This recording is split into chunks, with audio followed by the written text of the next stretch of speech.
I think that's everybody actually is joining us now. I just wanted to give a quick introduction to everybody. I'm Claire, I'm Head of Membership here at Women in Business. And I just really want to welcome you all here today to our Working Well from Home. And thank you to Jane from Vital Nutrition here for having been with us. Thank you, Jane. So really, before we get started, I just want to give you a quick relay as to what Women in Business have been doing. We have really transitioned, of course, now into a lot of our online webinars and wellbeing events. So just in the week ahead, it's coming up, just to let everybody know, on the 9th of June, we actually have how to use LinkedIn to raise your visibility with Louise Brogan. Fabulous opportunity just to really hone in and tune and see your new skills on LinkedIn and see how well you can progress and push your visibility on that. So Louise is brilliant. So please tune into that. We've also got on the 11th of June, Optimize Your Sleep for Better Health. So that's with our sleep coach, Claire Hegarty. Again, that's on the 11th of June. 12th of June, we actually have the fabulous Pamela Valentine back for our In Conversation with Pamela. And she has been, if everybody has been tuning in online to our Facebook Live, she's been having a lot of conversation with local people and in the business community and other areas, and it's actually been a great opportunity for good conversation and a bit of crack with Pamela. So she's moved actually from her timing usually in the evening, but now it's 1:30 to 12:30 in the afternoon, and that's on Friday the 12th of June. So lovely chance to have a better way to end the week and the work week on Friday with Pamela. So please do tune into that. So actually, just to let you all know that we also have our Yes You Can, Imagine It, online boot camps that have been going up and running in the Belfast area. And they will be online for all the female entrepreneurs. You can actually register through our website on that. So go online, and that first one kicks off on the 11th of June. So that's really all the details that we've got coming up in the week ahead. And without further ado, I would actually just want to pass you over here to Jane. So Jane, thank you so much for joining us, and I'm really looking forward to your webinar today. Thank you, Claire. Okay, so just before we get started, I thought what I would do is just a little bit of a wee bit of kind of pointing you in the right direction of how this is all gonna work. So just for, if you have questions as we go along, you can wiggle your mouse and you'll find your chat box. I think by now most people know how to use Zoom. So we're going to use the chat box just for Q&A, and I'm going to be keeping an eye on that as we go through the webinar, and just ask anything at all. We're together for about an hour this morning. So anything that you want to ask, I am more than happy to help. So let's get back into our slides again. So just to give you a little bit of information about who I am and why I am here talking to you about diet and health and nutrition. As Claire said, my name is Jane McClenaghan, and I run a small business called Vital Nutrition. I've been in this game a long time. I started my business in 2001 after studying and working in England for 10 years. So I started off doing a degree in food science, and then I did another diploma, 3-year diploma in nutritional therapy, and then I did a teaching course. And I just was I've always been really passionate about diet and nutrition, and I want to spread the word about it. And really get people excited and enthused, and really to think positively about health and well-being and the food that's on our plate, and to really get connected into the power that food has, to help support our physical health, our mental health, and our emotional health. So last week we had Mental Health Awareness Week, and the byline for that was be kind, or kindness. And I think right now there is so much that we really need to take our health seriously. So it's brilliant to see so many of you watching this live, and also to the recorded version as well.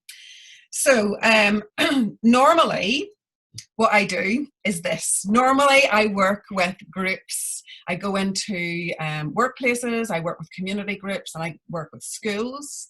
And I try and nudge people in the right direction. So I try and encourage people to make small, positive, healthy changes to their diet so that they feel their very best, so that we can make the most of our health and well-being. So I am used to working with groups of people, and although Zoom is absolutely fantastic, I miss the interaction with people.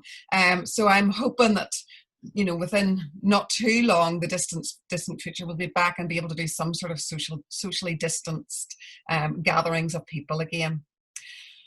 As well as my corporate and community workshops, I also do one-to-one consultations, and obviously at the minute all of that has gone online, and I do a bit of writing, and so I kind of use different modalities in my business to try and encourage people to make change. So I'm really passionate about what I do, and I hope that this morning's webinar will give you some inspiration and some ideas just to make some of those healthy changes so that you have a spring in your step, you feel energized, you feel that the food that you're eating is having an effect.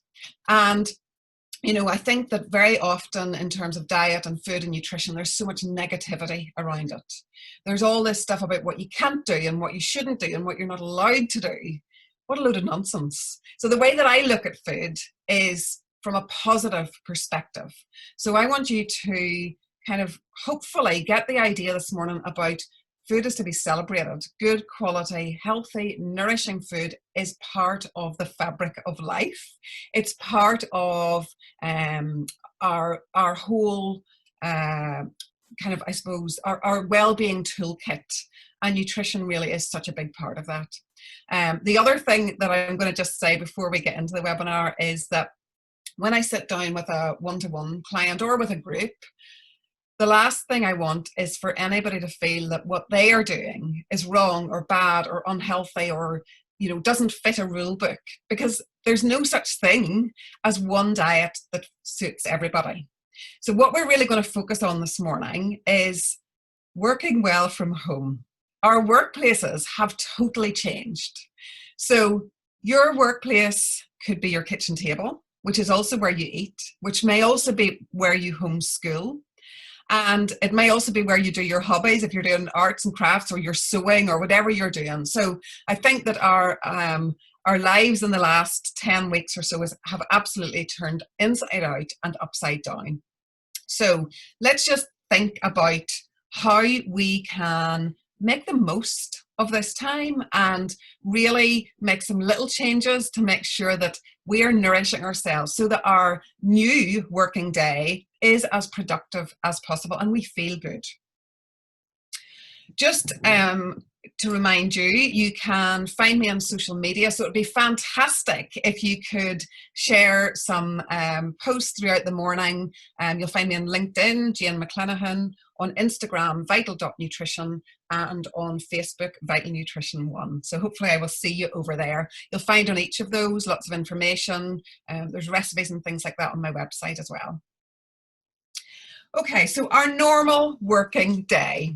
I've really been thinking a lot about this because, you know, the groups that I'm working with are, a lot of people have been furloughed, obviously, but also a lot of people are busier than ever. So some people have more time in their hands, some people have less time in their hands. And creating a new routine in your day is so important. So before we even get into diet and nutrition and thinking about what's on your plate, let's think about setting up a healthy new routine. And routine is the real key word here, because if you can keep more or less to getting up the same time, going to bed the same time, so even those two the start of your day and the end of the day, keeping those two parts of your day more or less the same, keeping some routine will make such a difference to your overall well-being. We know, for example, that if we are outside in the early part of the day, that it helps to reset our cortisol rhythm and our melatonin rhythm. our circadian rhythm, our daily sleep and wake cycle. So where possible, get up maybe a little bit earlier, and instead of having your morning commute, use that time as your time for you, your time to be outside. Go and walk around the block, go and jump around in the garden, or even just go and have a cup of tea in the garden. You know, it's a little bit drizzly out there this morning, but it's still being outside and allowing that natural daylight into our eyes, hits our pineal gland, and helps with the whole natural rhythm of our daily cycle. So get up at your usual time, set some sort of routine in the morning, and don't stay in your gym jams all day. Also remembering, and I know that there was other webinars on this with Women in Business, but also remember to get away from your desk regularly, have water at your desk, and keep yourself well hydrated. So at the end of the day, once you have switched your laptop off and cleared your kitchen table, just before you finish your day, make a little list of what you want to do tomorrow. And that list can be can include dietary changes, but it can also be things that you need to do tomorrow or you want to do tomorrow in terms of your workplace. So, what did you eat yesterday? You didn't think I was going to ask you that, did you? So I think that for lots of us, our diets have changed beyond belief in the last 10 weeks. I know that for some people at the very beginning, there was a lot of banana bread being made and a lot of sourdough being made. And what I'm finding from my clients is that most people are getting into the kitchen more, and they are finding the time to batch cook, to make homemade curry, or to grow something in their garden, bring it into the kitchen and then cook it. So I think there's time for that creativity. And what I want you to think about is, think what you had for breakfast yesterday. Did you have anything mid-morning? What about lunch? Anything in the afternoon? And what did you have for dinner? And did you have a wee supper time snack before you went to bed? And I'm going to ask you 5 things about your diet yesterday. So the first thing is, did you drink enough water? Just simply enough water. So we know that we're supposed to drink, excuse me, appropriate timing for my throat to catch. We're supposed to drink between 1.5, to 2 litres of water a day, which is probably about 6 of this size glass in a day. And what I find is that when I forget to drink my water, I feel lethargic, I feel a little more demotivated, but my energy levels definitely dip. So just simply getting some more water into you is going to make a difference. Second question, are you conscious of having protein every time you eat? What that is going to do is keep your blood sugar levels nice and even, keep you feeling fuller for longer, and keep your also keep your concentration going as well. So protein could be eggs and meat and fish and chicken, but it equally could be plant-based protein. So it could be things like pulses, it could be things like hummus, nut butter, or nuts and seeds. Also dairy products like cheese and yogurt. Do you, or did you yesterday, consciously choose low GI carbohydrates, things that have got more fiber in them to keep you sustained, to keep you going? So for example, do you eat whole grain bread instead of white bread? Do you eat things like oats and oat cakes? Do you choose brown bread and wholemeal pasta over white? The white stuff acts like sugar to our bloodstream. Our body thinks that we're eating a chocolate bar when we're eating white rice or white bread. So we're much better getting the higher fiber stuff. The last question I want to ask you about your diet yesterday was, did you get your 5 a day in? And remember that 1 portion is about that, is about the size of your fist. So we need to start early in the morning. We need to start at breakfast time and build up during the day. I belong to a professional body called BANT, which is the British Association of Nutritional Therapists. And we are recommended to suggest to people that they should be eating 7 portions of fruit and veg a day. And that is particularly important right now because we are trying to support our immune systems as much as possible with the risk of COVID-19. So the more fruit and veg you have, the better. In fact, the more vegetables you have, the better. Fruit is good too, but vegetables tend to contain a lot more minerals. Okay. So as well as what we eat, how we eat is just as important. So if you find that you're sitting at your desk or your kitchen table and you're focused on work while you're eating your lunch, your brain is not telling your belly that there is food coming in. Therefore, you will not be digesting efficiently. So get away from your desk and sit at a table. Make your eating environment somewhere that is a nice place to be, somewhere that is a relaxed place to be, and somewhere that you feel that you've got the time out of your working day. So it might be in these warmer days that we've had the last week or so, it might be outside in the garden, but it might equally be closing your laptop, moving things off your kitchen table and making space for your lunch instead of trying to squeeze in there beside all those papers and notebooks and things you've got there. So sit at a table, make it a relaxed atmosphere. The other thing I would say is when you're having your meals, switch off the news, because when we have the news on in the background, even if we're not really listening to it, there is so much negativity coming from there. And what happens is when we listen to something, it's important to keep up with the news, obviously, but when we're listening to the news at meal times, our body is switched into fight or flight. We're into that kind of defense mode. And when we are eating, we want to be in our, what's known as your parasympathetic mode, your rest and digest mode. So put on some music and listen to your news at a different time of the day. Okay, I'm just going to move this because we've got some headings here to remind me what we're talking about. Okay, so really importantly, in the last few weeks has been some planning. And I think it's fair to say that for most of us, when we are shopping once a week, it's almost impossible to make sure that you're getting the right kind of stuff and enough food to keep you going without at least a little bit of planning. So what I would be inclined to do is get yourself a 7-day menu planner. If you want a copy of this, I've got a little 7-day menu planner that I can send you. And I've got one written out here. So work out, sit down once a week with whoever else you live with and work out what you're going to eat.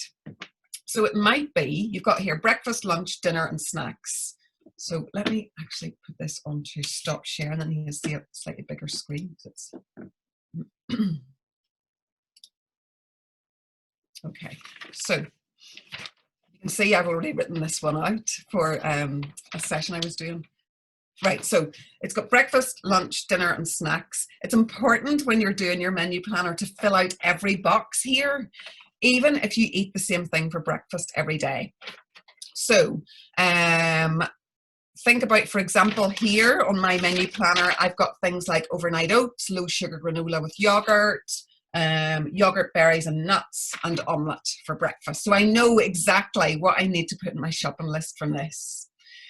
The next bit to fill out is your dinner, and try and go for things that you can eat over a couple of days is a good idea, so that you can be versatile with your ingredients. Once you've filled out your 7-day menu planner, then you can make yourself a little shopping list. And the way that I've divided this shopping list out is when I was putting this together, I was walking myself around the supermarket and I was kind of going, right, well, for most supermarkets, the first bit that you come to is the fruit and veg. So you'll find that is the first bit on this list. So organize your shopping list. It's fine to have a shopping list that's all kind of all over the place, but what you'll find is that when you get to the supermarket, you'll also be all over the place. So it's much better if you can get yourself really organized and do your menu planner, but also plan your shopping list that you've got the different categories. So we've got here fruit and vegetables, dairy, meat and fish, sauces, tinned stuff. So that'd be things like your tinned tomatoes and your chickpeas, for example. Bulk foods might be things like your flour and your rice and your pasta, bread and bakery, freezer foods and other. The other bit is very important because that's where your chocolate fits in. Okay.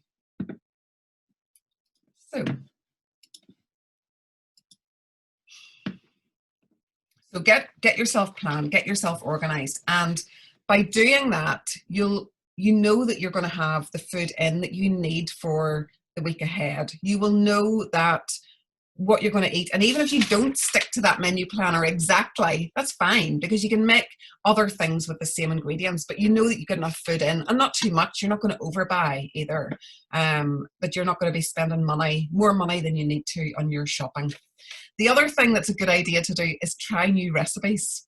And dig out those recipe books, you know, that maybe you haven't used for ages or that you've never opened before, and try some different and new ideas. When we're thinking about what's on our plate, it's very important to have a balance. And this plate probably looks a little different from any kind of healthy eating balanced plate you've seen before. You'll notice there's a few things missing in this. The big section that's missing compared to the Eat Well plate is the junk food. While I think that it is fine to have an occasional treat, and I always live by the rule 80-20 for myself and my clients, I also think that we need to really focus on the positives in our diet and the power that these foods really do have for our well-being. So that's why on this plate, you don't have the kind of the fizzy drinks and the chocolate and the ice cream and crisps and stuff. But notice what is on this plate. So imagine your dinner plate. Think about what you had for tea last night. Ideally, what we want is 2 fistfuls of vegetables. So they could be plunked on the side of your plate, you know, some broccoli and maybe some carrot, parsnip, whatever you've got, peas maybe, but equally they could be incorporated into your lovely healthy homemade curry. So you'll notice here that we have got down the bottom on the left hand side, we've got other vegetables. So that's things like your onions, courgettes, cauliflowers, peppers. Above that, leafy greens and salads. This group is really emphasized because of their nutritional value, and also because they're very low glycemic index. They're packed full of minerals and they will not upset blood sugar balance at all. Then on the right hand side, you will notice that we've got at the bottom there, we've got our protein, and you want ideally a palm-sized portion of protein. So fish, chicken, nuts and seeds, eggs, pulses, etc. And the bit on our plate too that we probably eat a little bit too much of is the carbohydrate. So let's explore that just a little. Carbohydrate gives us energy. That's it. That's all it does. It's important, but it just gives us energy. If you think about the typical Northern Irish dinner plate, we tend to quite like our carbohydrates. So we tend to have a great big bed of pasta or rice. That's the first thing that we think of. Or spuds, most importantly, the most important carbohydrate in this part of the world. And it's almost that feeling of, well, if the spuds aren't there, it's not a proper dinner. So we tend to have maybe, you know, half a plate of spuds or rice. And then we have, let's say if we're having something like spaghetti bolognese, good big bed of pasta, big dollop of bolognese, and then we double carb. Then we have our bread, our garlic bread, for example, alongside that. So let's shift the focus a little bit and think about the types of carbohydrate that we're eating. If we're eating a lot of white stuff, that's rocket fuel. That's giving us a blast in blood sugar.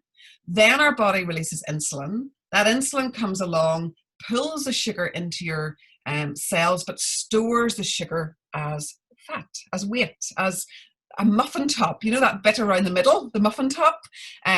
So if we can, number one, switch our carbohydrates to low GI, to the brown, the whole grain, the stuff with fiber, the good packing, the stuff that is going to make you feel satisfied, and have a little bit less of it. You'll find that less of it satisfies you more anyway because of the fiber, but the portion size of our carbohydrate should be 1 fist-sized portion or a quarter of our plate, which is probably sounds like not very much compared to what a lot of us are used to eating. So the way to do it is reduce gradually. So take a spoonful of your carbohydrate off, have a spoonful less and a spoonful more vegetables. If we're thinking about that spaghetti bolognese, what you could do is switch your pasta to whole meal pasta, have more bolognese than you do pasta, and instead of your garlic bread, switch it to salad. That way you're getting loads more nutrients. You are arming your immune system. You're really nourishing your body, and because of the increased fiber, you're probably going to feel more satisfied as well. You can put into your bolognese more veggies, so you can put things like grated carrot in there, extra onion in there, extra peppers. Pack in those vegetables. The things that make us feel full are protein, fat, and fiber, not carbohydrate. The fiber and carbohydrate, yes, but it's not the actual carbohydrate itself. So hopefully that makes sense. Okay, because of this new routine in our working day, or our new schedule in our working day, it is important to have a regular routine. So as far as you can, try and keep your breakfast around the same time, your lunch around the same time, and your dinner around the same time. Get up from your desk regularly, make sure that you're well hydrated, and have some healthy snacks on hand to keep you nourished if you get a wee bit peckish. So let's think about what to eat then. And I'm going to give you just some ideas for different meals that are hopefully quite tasty and nourishing and just kind of get you thinking about the food that you're eating. So a good breakfast will set us up well for the day. What I would suggest is that you know, I was saying at the very start about getting outside and trying to do a little bit of movement in the morning. And that is a good way to wake your body up. And also that whole idea that being outside helps with the cortisol balance as well and the circadian rhythm. So once you've done that and you come back in, you might have your breakfast a little bit later than normal, but that's fine. So breakfast might be around, let's say 8, half 8, something like that. And you want a combination of a slow, sustained release carbohydrate with some protein to make you feel full and keep you going all morning, at least one of your 5 or your 7 a day, and some essential fats. So your ideas for that could be things like eggs with avocado and sourdough. Now, sourdough is an interesting food because it's so nice, and yet it's made with white flour, and you would think, well, not wholly white flour, but usually predominantly white flour. So you would think, well, surely that's not good. But the way that's proper sourdough, I'm not talking about supermarket sourdough, I'm talking about real sourdough that either you're making yourself or you're supporting some of our small local artisan bakeries.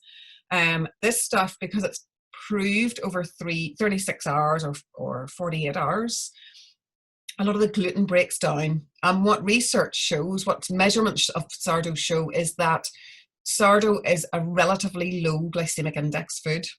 Isn't that brilliant? It's so good. And by adding in your eggs and your avocado, your protein and your fat, then it makes it even lower glycemic index. So that is good packing in the morning. Low sugar granola. So I just want to share with you a couple of ideas. So I'm going to take you shopping. So let's just nip out of there and go to, let's go to Sainsbury's, will we?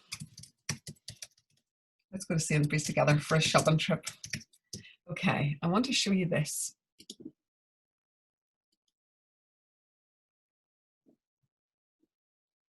Actually, I want to show you something else as well. Okay, we'll stay on this one first.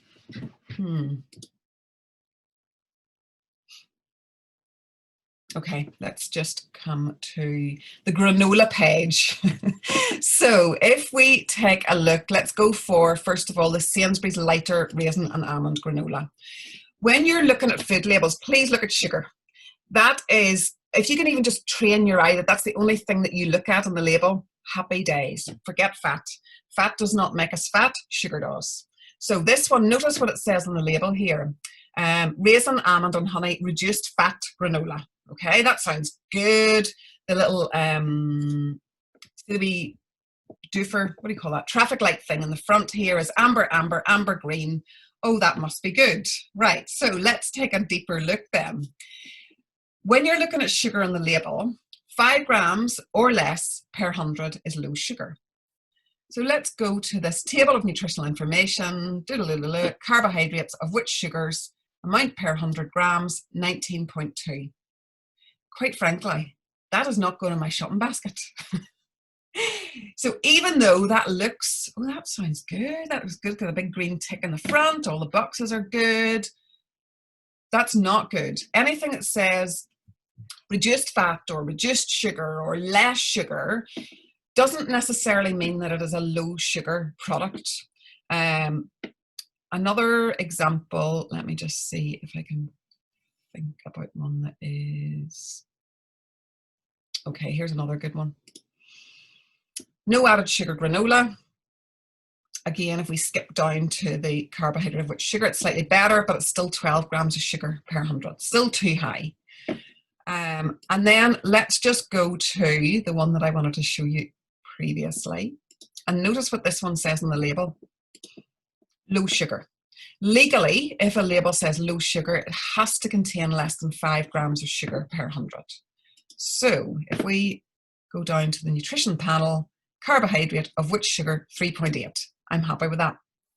Now, if you're a dieter and if you've been dieting all your life, your eye might be going, right, that's okay, but flip, look at this fat in that. That fat makes me happy. Fat is essential, and especially for women's health.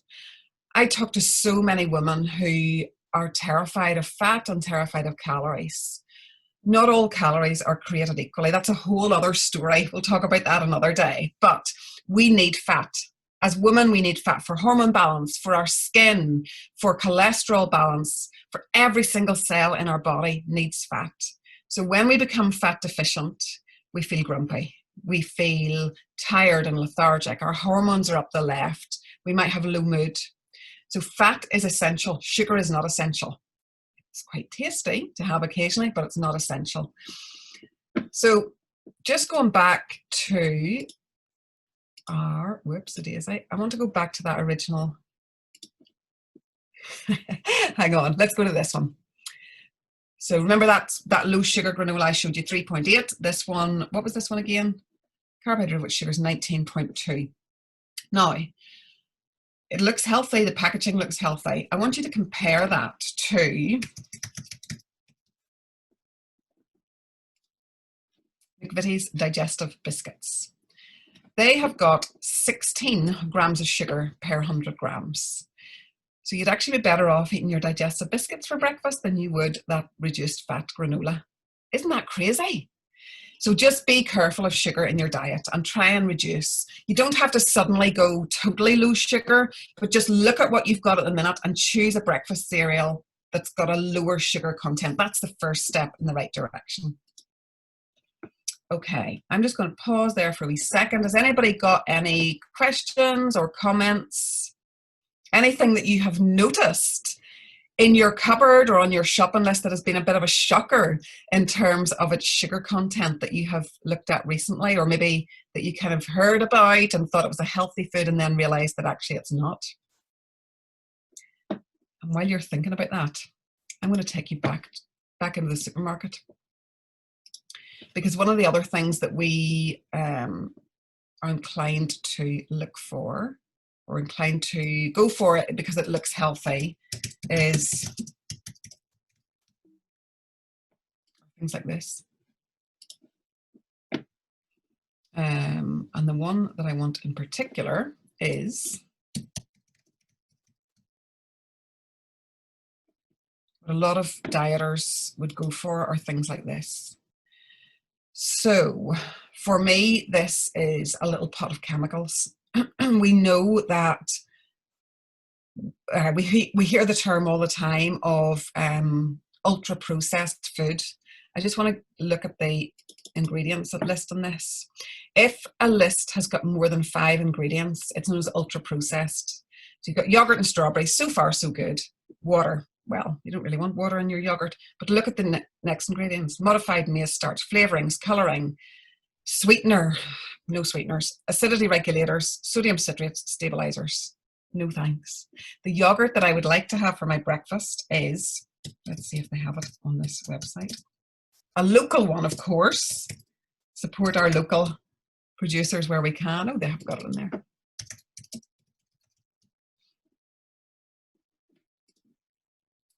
If you look at the ingredients on this, full fat natural yogurt, probably doesn't even have an ingredients list. There we go. Ingredients, no added ingredients, no added sugar. That's it. Nothing. So that is yogurt. That's what yogurt really should be. Okay, so let's see. Martina, you're spot on. I always look for low fat. I think that for most of us, we're really looking at, we've been programmed for so long, haven't we? And always been told that low fat is healthy, but it just makes us feel crap. So go low sugar instead. Brilliant question. So, is frozen veg as good as fresh veg? Yes, frozen veg is super duper. And I think right now, the frozen vegetables are a lifesaver because we are only shopping once a week. And you can get some brilliant frozen veg. You can get lovely like char grilled Mediterranean. You can get your cauliflower rice if you want to use things like that. You can get vegetables to stir fry and to steam, and such variety. So frozen vegetables are just as nutritious as the fresh, absolutely. Maria, organic yogurt seems to be very high in sugar. Well, it depends what you are going for. So let's just go back to that. Let's go back into Sainsbury's. It's good we can do this, isn't it? So when you look at this, carbohydrate of which sugar is 5.6, that is lactose. That's just the natural sugar that you find in milk. So there's nothing added to that.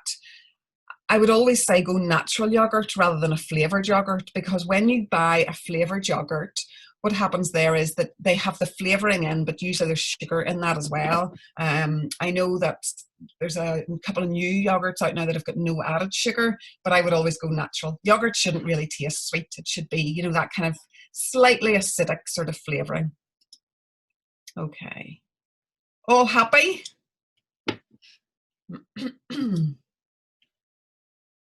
Okay. There's a really good question coming in here. Are turkey rashers a good alternative to bacon, or is it all similarly processed?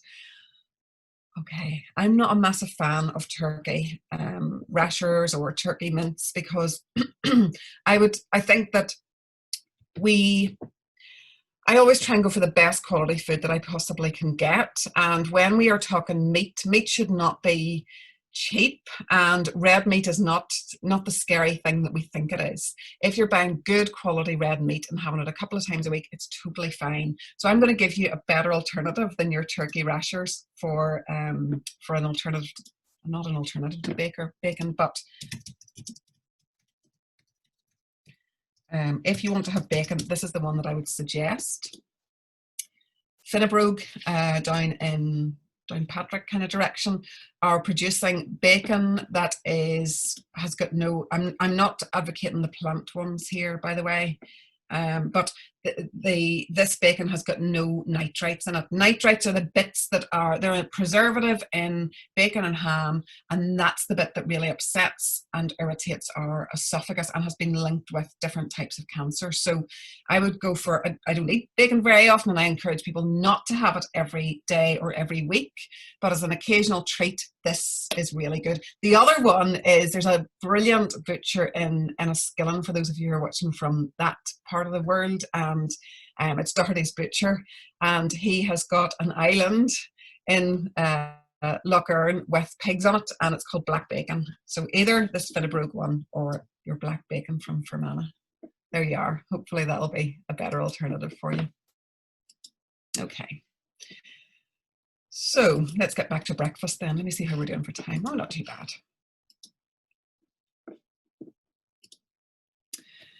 So low sugar granola, that's where we went off piste. We went shopping after that one. Overnight oats. So there's loads of recipes for overnight oats. You'll find a recipe on my website which has got grated apples and all sorts of stuff in it. So let me get you that. This is also, I know that some of you may have my, hang on, I need to share a different screen. I know that some of you might have my wee cookbook, and you'll find that in there as well. So there you go, overnight oats. It used to be known as Bircher muesli, and it's now called overnight oats. So, and there's a fiery turmeric and ginger one there, really good as an anti-inflammatory. Okay. Fruit, yogurt, not fruit, nuts and seeds. The yogurt I'm talking about is full fat natural yogurt, not processed, not anything that says light and free or be good to yourself or any of that. It's proper food. It's unprocessed food. It's food as nature intended. So it's your full fat natural yogurt or your Greek yogurt. Okay, let me see. Got any question? Yeah, perfect, Nikki. I'm not a fan of overnight oats, but porridge would be a good alternative with added yogurt and fruit. Super alternative. What I would suggest you put into your porridge, let's go back. It's a good, this is, do you know what? This is one of the brilliant things about doing this online, because especially when I'm with, hang on, I'm sharing the wrong screen, especially when I'm with clients, I can nearly go to the supermarket with them. Oh, it's because I've not got that screen open. Well, what I'm trying to share with you, and it's not happening here, is, you know, the Linwood's range. If you bung a wee spoonful of that stuff onto your, can you see that now? If you put a spoonful of the Linwood seeds onto your porridge, then what you're doing is you're adding good fats and you're adding protein. So that means your porridge will keep you going for longer. The other thing about your porridge is get the chunky oats, get the jumbo oats. The bigger the oat, the longer it's going to keep you going, the more satisfied you're going to feel. So any of those, you know, those, they've got a whole new range, but any of those Linwood's things are absolutely perfect. Okay. What are your thoughts on Fahey yogurt? I think it's good. Again, I would go with the full fat or the medium fat version of that, because one of the things actually about full fat, especially dairy products, is we are getting not just the fat, but we're also getting the fat soluble vitamins. If you go low fat, then you're missing out on vitamins A, D, E, K. So go full fat. Okay, I have done that. I'm just checking I'm not missing anybody's questions. Okay, I think we're all happy. Right, the other thing then that you might want to do at breakfast time is something like, tell I'm just trying the right screen. Something like an omelette or scrambled egg with, you know, if you want to go low carb or no carb, you could do things like scrambled egg with portobello mushrooms and tomatoes and asparagus and spinach if you want to. Totally fine.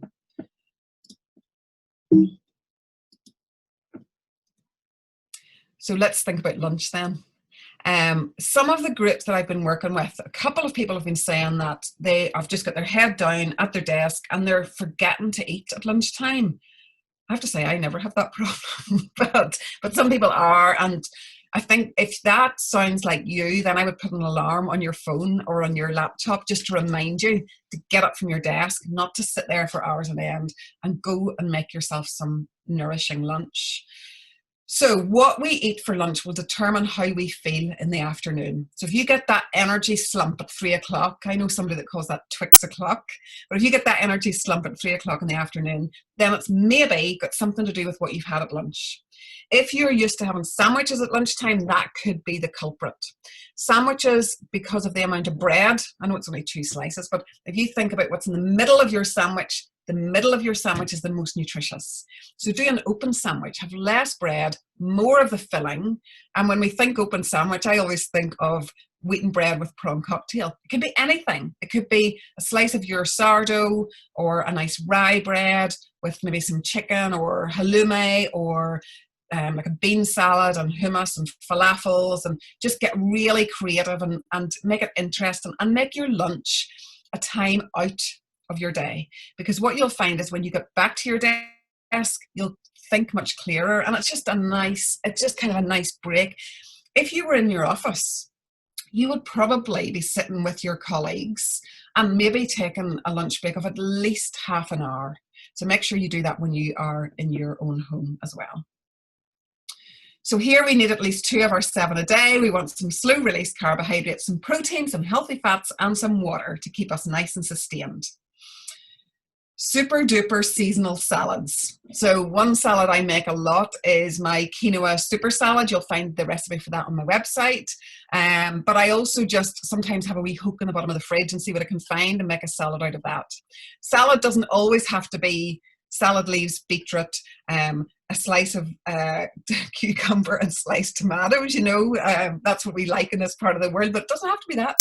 So think colour, think creative, think about different, maybe chopping some things, grating some things, different textures within your salads, and think about those good fats. So once you've made up your salad, either put a handful of walnuts or sunflower seeds or something on there, or a good big glug of olive oil or an olive oil based dressing. That will mean that you're enhancing the amount of nutrition that you're absorbing from your lunch. And it tastes so much better too. We like the taste of fat, and it encourages the absorption of our fat soluble nutrients and antioxidants. But remember your protein with your salads. A salad on its own is not enough. You need the protein to give you that kind of feeling of fullness. Mediterranean vegetables. Somebody asked about frozen veg and those char grilled veg that you can roast. If you have some of those for dinner tonight, make extra and then stick them into a little box, keep it in the fridge, and have that tomorrow with your grilled halloumi and maybe your oat cakes, or you do that as an open sandwich would be lovely. Homemade soups. Even at this time of the year, you can still do your homemade soups, even in the summertime. So one that I would make at this time of the year is pea and mint, using frozen peas, fresh mint from the garden, a bit of stock, and a wee bit of onion, and that's it. It's so quick and easy and handy. And then do that with oat cakes and cheese.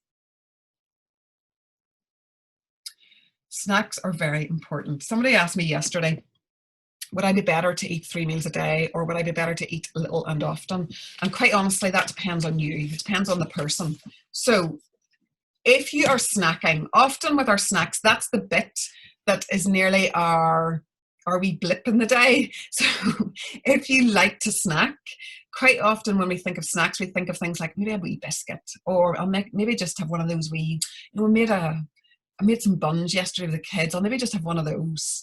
But if you think about your snacks as a wee extra pop of nutrition in your day, and you've got things there in the cupboard that are nutritious and delicious, so it could be things like oat cakes and cheese, fruit and nuts, and the fruit that is lowest sugar is the fruit that grows in our climate. So it's things like apples and pears and plums and berries and cherries. Kiwis, although we don't grow them here, grow in this climate. Melon grows in a temperate climate. The more variety, the better. The other thing that's quite nice is to make yourself up a fruit salad, especially if we do get some warmer weather. Keep that in the fridge, a little bit of fresh mint in it, and then have that as a snack over a couple of days with some of your yogurt.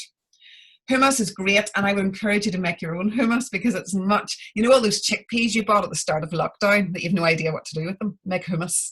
It's much better value, it's much more nutritious, and it has a lot less plastic. So do your own hummus.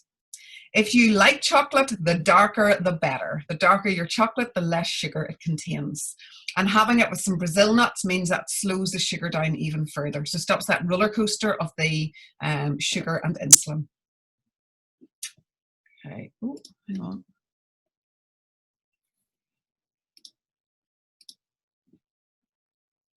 Okay, good question, Martina. What about sugar-free jelly for a snack? Let's have a wee look, will we? Let's go back shopping. That one.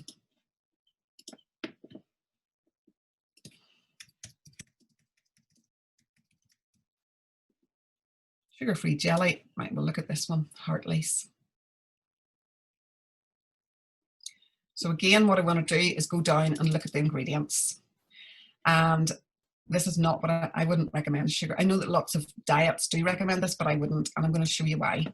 Look at the amount of ingredients here. So remember, more than 5 ingredients is an ultra-processed food, but look at what these ingredients are. So pork gelatin, colours, beetroot red. Beetroot red doesn't necessarily mean that it's from beetroot. Annatto acid, blah, blah, blah, blah, blah, blah, blah, blah, blah, etc. That reads like a chemical experiment. I don't really want that in my body. So what I would suggest you do instead, if you really love jelly, have it occasionally. Have it as a treat occasionally, but don't have it as something as a healthy alternative. What you'd be much better off with is something like some dried fruit, maybe some dates or apricots to give you that nice feeling of something sweet. Trail mix, so you've got the nuts and seeds in there as well. Does that make sense? I think sometimes when you look at the labels, when you look at actually what is in food, it can be a wee bit mind-blowing, can't it? So thank you, Martina, for that question, because actually that's a food that I know that a lot of people choose because we sort of see it as a healthy alternative, but when you look behind the label, not necessarily so much. Okay.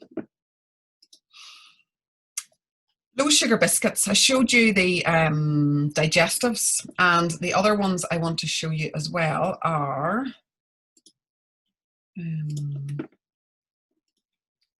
while we're there. So we'll just go to Tesco's this time. We've been to Sainsbury's. Let's go to Tesco's too.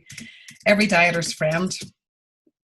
Remember our what do you call them? Digestives had 16 grams of sugar per 100.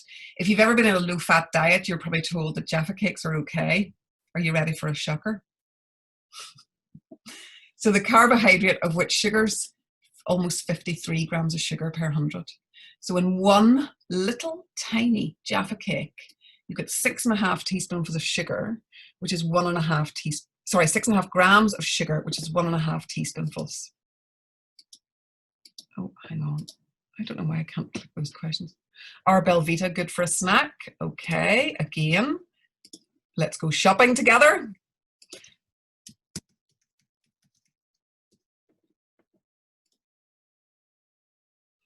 So we're first of all looking at, there's a lot of ingredients in there, and a lot of ingredients that are, so cereals, that's fine, oat, blah, blah, blah, blah, blah, oat flakes, rice flours, malted sugar, rapeseed.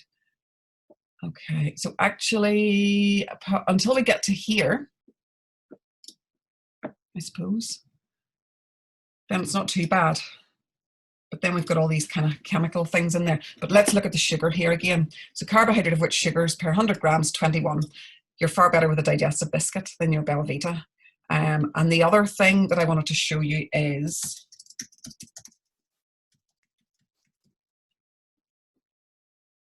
oh, they look different. They changed the packaging.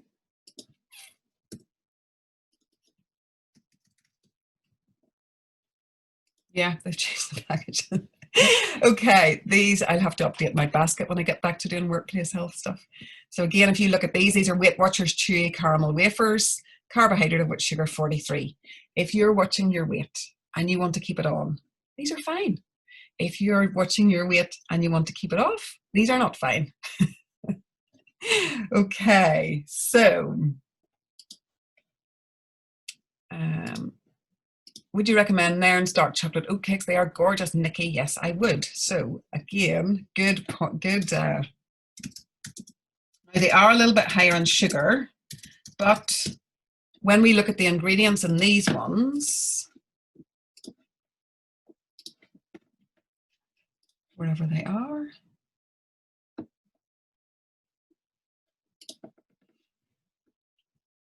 now these are the gluten-free ones.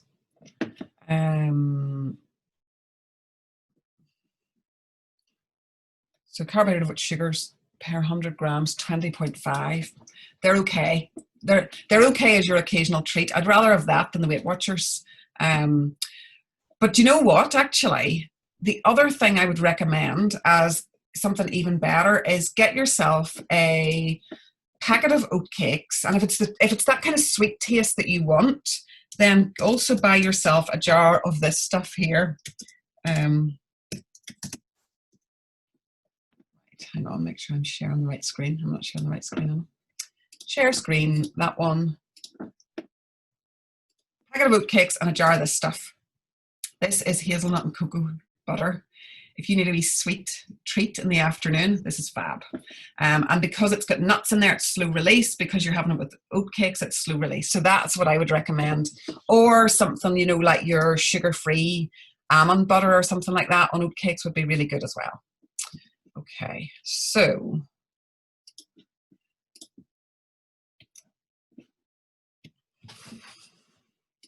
I find it difficult to drink plain water and always up for diluted juice. Does this undo my good work in topping up hydration? What would actually be better rather than diluted juice for that, I would suggest, is maybe something like, a lot of the diluted juices have got artificial sweeteners in there. So what you'd be better off with is a little bit of maybe chopping up some Strawberries actually are quite nice in your water, or cucumber or mint or lemon or lime. And the other thing that you can now get are Twinings do a range of cold infusions, which is like, it's like a cold herbal tea, which sounds horrible, but actually they're quite nice flavors, and maybe try that instead then. Okay, brilliant. I love this. I love all these questions. Let's move on from our snacks then. We've just got a few minutes left. So I want to talk to you quickly about dinner. Dinner, make sure that you're doing your little menu plan, make enough for a couple of nights, and bulk it up with vegetables, and think about that dinner plate that I showed you at the start. So some ideas could be stuff like your curry, put a can of chickpeas in there to bulk it out, put extra vegetables in there, and have your curry with rice tonight, and maybe have it with your chapatis tomorrow. Or if you're doing something like chili, have chili and brown rice tonight, and tomorrow make that into fajitas with your wholemeal pita pockets. So double up on your ingredients. Don't buy pita pockets and wraps and tortilla wraps. Buy one ingredient that will do you lunch and dinner. So things like stir fries, things like your roasted vegetables. If you're going to be out in the garden having a barbecue over the weekend, think fish, maybe steak, maybe good quality burgers, but loads of vegetables. Grill those vegetables and get lots of flavor in there. Okay, so I'll come back to questions in a wee second. I think hopefully you've still got a few questions for me. Just a reminder, I've got a couple of books. The one on the left-hand side is my cookbook, which has got over 50 low sugar, low GI recipes. And the one on the right-hand side is, like, you know, when you buy a car, it comes with a car manual. I wanted to write a manual for our body. So this is how to eat for optimum health, happiness and energy. So it's just ideas for kind of from a nutritional therapist point of view. Don't forget that you can follow me on LinkedIn. It'd be lovely to meet you over there. Also on Instagram, and which is at vital.nutrition, and on Facebook, which is Vital Nutrition 1. I just want to say a massive thank you to Women in Business for giving me this opportunity to hang out with you all this morning. The other thing, just to give you a heads up about, every Tuesday at 10, I do a Tuesday tea break. So if you want to join me, it's a 20-minute hangout, usually in my kitchen, sometimes in my garden. So it'd be lovely to see you there as well. Jane, hi Claire. Back again, and thank you so much. That was fabulous. Thank you. I loved it. I'm glad there were so many questions. Yes, and I said, have we a minute of time there? There's a quick questions just popped in here. Okay. Oh, this has been so valuable. Oh, thanks for your time. Oh, great. Lovely. I'm glad to hear that. Feedback. No, that is great. No, I am so conscious now of checking the label. Good. But it's looking at labels in a different way, isn't it? And not kind of going with that, what's on the front of the pack. Look at the back and nearly be your own food detective. And and just make sure that you're not, you know, because there's so much about in food labels that it's what the manufacturer wants us to see on the front. And actually, when you just start looking at the back panel and the ingredients list, that's where you'll find out the secrets. Check the small print. Yes, exactly. Oh, some lovely comments. Great. Well, here, there might be another little, thanks so much, Jane. There's so much inspiration and excellent webinar from Nikki. Thanks, Nikki. Fab session from Bev. That's great. I don't know if there are any more questions. No, I think that is us now, Jane. Okay. But, on behalf of Women in Business and all our members, thank you so much. That was really, really great. Really appreciate it. It's a pleasure. Thanks very much for asking me, and hopefully I'll see you again. And we'll follow you now on all your social media and catch up with all your insights. Thank you. Bye. Bye.